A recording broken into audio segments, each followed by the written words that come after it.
제육부 뒤늦게 찾아온 화해와 평온. 1. 긴 회복의 길. 수술 이후 정은의 몸은 오랫동안 쇠약했다. 배를 감싼 붕대가 풀린 지 한참이 지났어도 허리와 골반은 늘 무겁게 가라앉았다. 의사는 회복이 빠르다고 했지만 정은은 안다. 몸의 상처는 언젠가 옅어지겠지만 마음의 상처는 그보다 오래, 어쩌면 영영 아물지 않을 수 있다는 걸. 밤마다 이마에 식은 땀이 배어 나올 때면 정은은 두 손으로 이불을 꼭 움켜쥐었다. 나는 이제 여자가 아니야. 아이들을 더 낳을 수도 없고 내 몸은 비워졌어. 속에서 자꾸 목소리가 올라왔다. 그럴 때마다 아이들의 자는 얼굴을 보았다. 막내의 작은 손가락, 둘째의 깊은 숨소리, 첫째의 이마 위에 땀이 송골송골 맺힌 모습. 그 모든 게 정은을 붙들어 주었다. 괜찮아, 엄마는 괜찮아. 아무도 듣지 않는 속삭임. 그러나 그것이 그녀의 하루를 이어주었다. 달라진 민수. 민수는 달라지려 애썼다. 예전처럼 저녁이면 곧장 나가지 않았다. 친구들의 모임을 거절하는 날이 늘었고 아이들 방에 들어가 이불을 덮어주곤 했다. 처음엔 서툴렀다. 아이들에게 책을 읽어주다가 중간에 꾸벅꾸벅 졸았고 부엌에 들어와 설거지를 돕겠다며 그릇을 깨뜨리기도 했다. 정은은 그 모습을 보며 씁쓸한 웃음을 지었다. 이 사람에게 이런 모습을 보게 될 줄은 몰랐지. 어느 날 저녁 민수가 조심스레 물었다. 정은아, 내 손 좀 잡아줄래? 정은은 잠시 망설이다가 손을 내밀었다. 예전 같으면 잠깐 잡고 이내 놓았겠지만 이번에는 오래 잡고 있었다. 손끝에서 말로는 다 못 전할 마음이 흐르는 듯했다. 3. 시어머니와의 단절. 그러나 시어머니는 여전히 달라지지 않았다. 사내가 부엌에 서는 꼴을 내가 다 보네. 체면은 어디다 팔았니? 민수는 이번에는 물러서지 않았다. 어머니, 체면보다 사람이 먼저입니다. 정은이 더는 힘들게 하지 마십시오. 시어머니의 얼굴이 굳었다. 내가 그러고도 효자냐? 효자가 아니라 남편으로 살겠습니다. 그 말에 방 안에 있던 정은은 무릎이 풀려 바닥에 주저앉았다. 너무 오래 기다린 한마디였다. 그날 이후 민수는 시어머니와 거리를 두었다. 명절에도 오래 머물지 않았고 아이들을 핑계로 방문을 줄였다. 동네 사람들은 수군거렸지만 민수는 개의치 않았다. 우리 집은 이제 우리가 지킵니다. 짧지만 단호한 말이었다. 4. 아이들의 성장. 새 아들은 제각기 자라났다. 첫째는 성실했고 둘째는 눈치가 빠르고 따뜻했으며 막내는 유난히 엄마를 잘 따랐다. 정은은 아픈 몸을 안고도 아이들 곁을 지켰다. 책을 읽어주고 도시락을 싸고 밤마다 기도를 했다. 너희는 서로 아끼며 살아야 한다. 엄마는 그것만 바라. 새 아들은 자라며 제각기 좋은 길을 걸었다.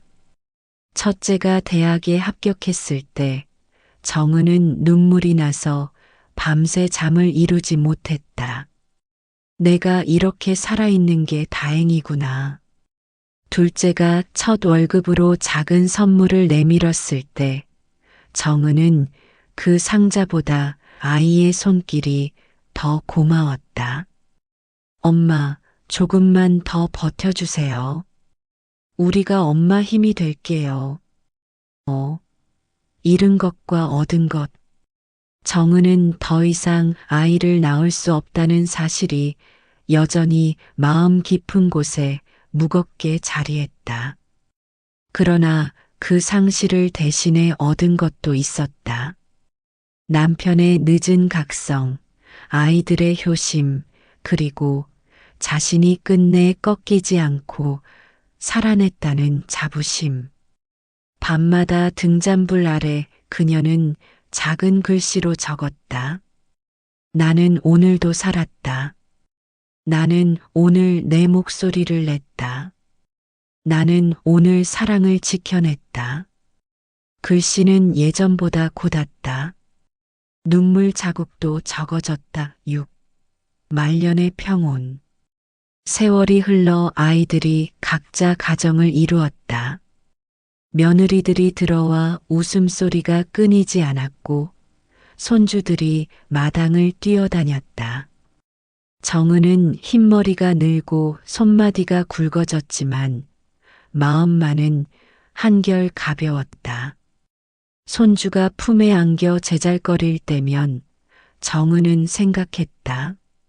나는 사랑받지 못한 세월을 오래 살았지만 끝내 사랑을 만들었구나.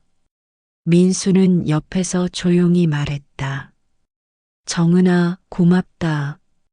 나 같은 사람 곁에서 버텨줘서. 정은은 고개를 저었다. 고맙다는 말은 이제 그만해요. 그냥 오늘처럼만 있어줘요. 민수는 고개를 끄덕이며 그녀의 손을 잡았다. 그 손은 늦게서야 따뜻해졌지만 이제는 오래 머물렀다. 7. 마지막 문장. 정은은 말년에도 노트를 곁에 두었다. 어느 날 마지막으로 이렇게 적었다. 나는 사랑받지 못한 여인이라 생각했지만 끝내 사랑을 지켜낸 아내이자 어머니였다. 창밖에서 손주들의 웃음소리가 들려왔다. 정은은 눈을 감으며 미소 지었다. 긴 세월의 서름과 상처가 있었지만 결국 삶은 작은 사랑들로 이어져 있었다. 그렇게 그녀는 뒤늦게 찾아온 화해와 평온 속에서 비로소 자신이 지켜온 삶의 의미를 온전히 받아들일 수 있었다. 에필로그 봄날의 약속. 정은이 이른을 넘긴 어느 봄날이었다. 마당 한쪽에 매화나무가 피어나고 그 아래 손주들이 뛰놀았다. 민수는 마루에 앉아 신문을 읽다 말고 아내의 뒷모습을 바라봤다. 정은은 빨래를 거두며 작은 콧노래를 불렀다. 예전엔 소리내어 노래하는 것조차 조심스러웠는데 이젠 달랐다. 민수가 옆으로 다가와 말했다.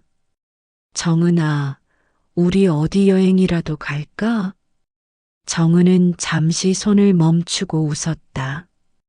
여행이요? 우린 이제 늙었는데. 늙어도 가는 거지. 너랑 단둘이 가보고 싶어. 정은은 빨랫감을 바구니에 담으며 고개를 끄덕였다. 삶은 늘 늦었지만 그래도 늦은 만큼 소중했다. 저녁 무렵 첫째 아들이 찾아왔다. 손에는 작은 꽃다발을 들고 있었다. 엄마, 이거 드려요. 그냥 감사해서요. 정은은 꽃을 받아들고 한참을 말없이 바라봤다. 눈시울이 뜨거워졌다. 고맙다, 아가. 엄마가 견뎌주셔서 우리가 있는 거예요. 그거 알아요. 정은은 아들의 손을 꼭 잡았다. 그 손길이 따뜻했다. 오래 기다린 온기였다. 밤, 정은은 노트를 펼쳤다.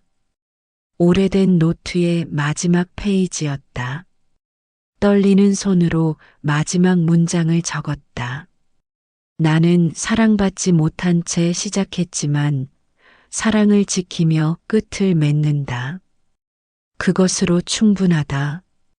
펜을 내려놓고 창밖을 바라봤다. 달빛이 마당을 은은하게 비췄다. 민수가 옆에서 잠든 숨소리가 들렸다. 그 소리가 이젠 외롭지 않았다. 정은은 눈을 감았다. 긴 겨울을 견뎌낸 나무에도 봄은 온다. 늦더라도 반드시 온다. 그녀의 삶이 그랬다.